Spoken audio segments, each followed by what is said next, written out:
Australia's Great Barrier Reef has been entrancing divers with its vivid colours and curious life forms for centuries.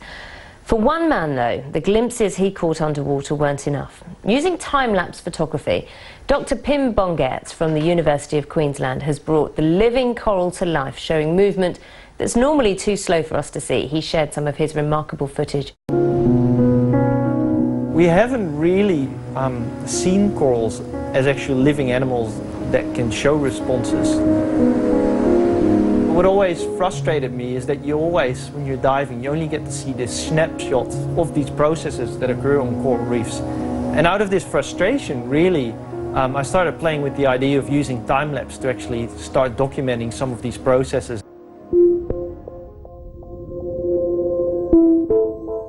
You literally see two corals attacking each other. And so corals do this in a competition for space. The space is very limited on coral reefs. So the coral on the left, you can actually see that it's flashing its tentacles at the other corals, trying to sting it. Then the coral on the right, so it's basically expelling its guts onto the other coral, and it's actually starting to digest the coral on the left. You can actually see how the fungal corals turn upside down, is moving slowly over the sandbed while being upside down, and then inflates itself to flip itself back over.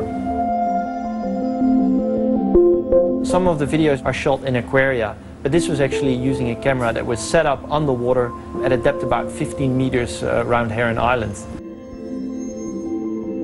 We have started to develop cameras that we can deploy autonomously for several months at a time. And so they basically are able to take a picture every 10 to 20 minutes. And so that allows us to actually look at these coral communities and look at processes literally lasting several months.